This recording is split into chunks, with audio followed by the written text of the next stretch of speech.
There is a certain psychology carried by people who grew up in the 1970s that is incredibly difficult to explain to anyone born after the year 2000. Not because younger generations lack intelligence or curiosity, but because the world that shaped that mindset no longer exists.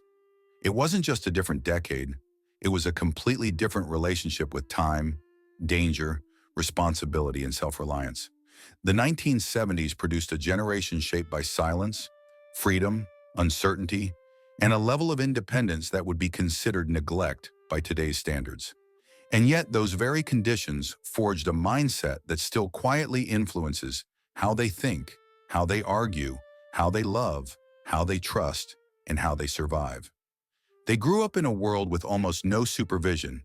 If you left the house in the morning and didn't come back for 5 hours, nobody panicked. Nobody tracked your location. Nobody sent a text asking if you were okay. There were no phones, no GPS, no constant check-ins. There was a bicycle, a few friends, scraped knees, and a vague promise to be home before dark. And even that rule was negotiable. Psychologically, this kind of upbringing did something rare. It planted an internal belief that life is navigable, even without instructions. People from that era still carry a quiet inner voice that says, "I'll figure it out." Even when they have absolutely no idea what they're doing. That voice wasn't taught in a classroom. It wasn't reinforced by motivational quotes or self-help books. It was built through experience, through trial and error, through moments where no adult came running to fix things, through learning, sometimes the hard way, that mistakes weren't the end of the world. But to truly understand the psychology of the 1970s generation, you have to look at the people who raised them. Most were raised by parents who lived through World War II or were born immediately after it. These parents had seen real fear, real hunger, real loss. They understood scarcity in a way that later generations would never fully experience. Survival wasn't a concept to them. It was memory. And those parents didn't talk much about it. They didn't process trauma out loud. They didn't sit their children down and explain their emotions. They didn't frame life as a psychological journey. They worked. They endured. They moved forward. That silence shaped their children. Growing up around adults who didn't complain, didn't collapse under pressure, and didn't dramatize hardship created a very specific worldview. Life was serious, yes, but manageable. Problems weren't signs of failure. They were expected. And emotional resilience wasn't something you discussed. It was something you demonstrated. That's why people from the 1970s often matured early. Responsibility wasn't introduced as a lesson. It was simply part of the environment. You helped because help was needed. You fixed things because replacing them wasn't an option. You adapted because there was no backup plan. If something broke, you repaired it. If something went wrong, you adjusted. If you were scared, you dealt with it. The idea that someone will come save me didn't exist. The help was you. That doesn't mean life was easy. In many ways, it was harder. The world was less safe. Accidents were more common. Risks were higher. But that constant exposure to consequence built something rare today: emotional durability. Children in the 70s learned early that actions had outcomes, that choices mattered, that boredom was not an emergency, that discomfort was survivable, that loneliness passed, that fear didn't automatically mean danger. And perhaps most importantly, they learned patience. Life moved slower. News traveled slowly. Information was scarce. You waited for things. You lived inside moments instead of jumping endlessly between them. And in that slowness, the brain learned how to settle, how to focus, how to stay present. They also learned something modern culture struggles to teach: how to be alone without feeling empty. Another overlooked aspect of that era was community, not as a performance but as a reality. Neighbors helped each other quietly, without documentation, without applause, without hashtags. People showed up because it was normal to show up, and children witnessed this over and over again. They saw adults carry real weight without announcing it. They saw responsibility modeled, not advertised. That environment teaches a child something fundamental. Life is heavy, but you can carry it. And so people raised in the 1970s often feel older than their age. Not physically, but mentally.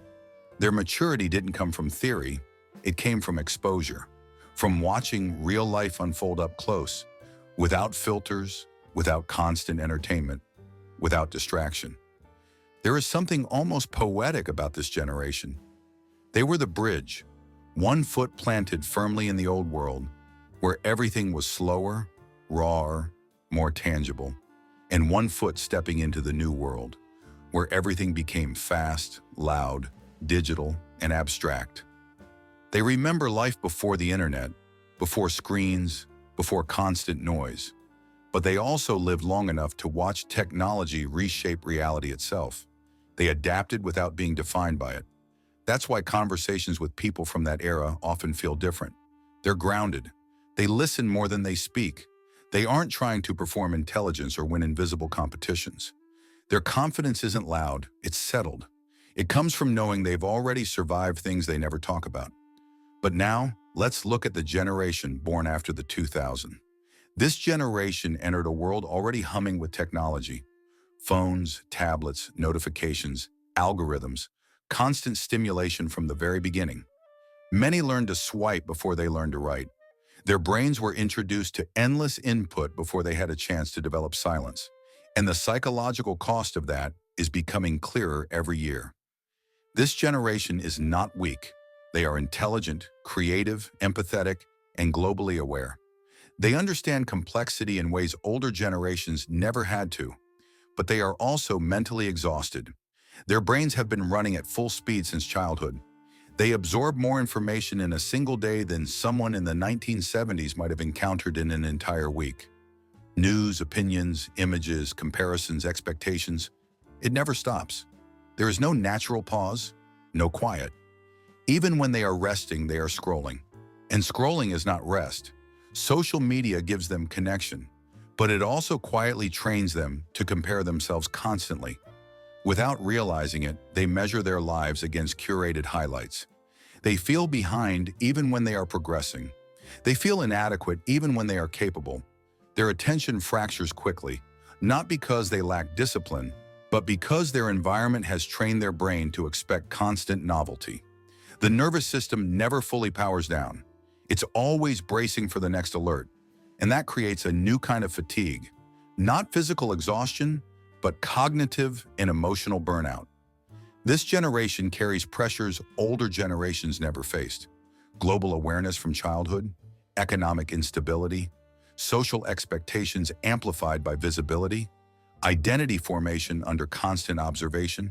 They are navigating a world that moves faster than the human nervous system evolved to handle. So which generation had it harder? That depends on how you define hard. The 1970s generation faced physical risk, emotional silence, and early responsibility. They learned resilience through exposure. They were tested by circumstance. The post-2000 generation faces psychological overload, constant comparison, and relentless stimulation. They are tested by complexity. One grew strong through scarcity. The other is struggling under abundance. Neither experience is superior. They are simply different battles. And perhaps the real problem isn't choosing which generation had it harder, but failing to let them learn from each other. The older generation carries grounding, patience, and self-reliance. The younger generation carries adaptability, awareness, and emotional openness. Together, they form a complete picture of what it means to be human in a changing world. So now I'll ask you, which generation do you believe faced the greater challenge and why? And are you from before 1980 or after it? If this reflection made you pause, think, or see something differently, stay here. We go deeper every day.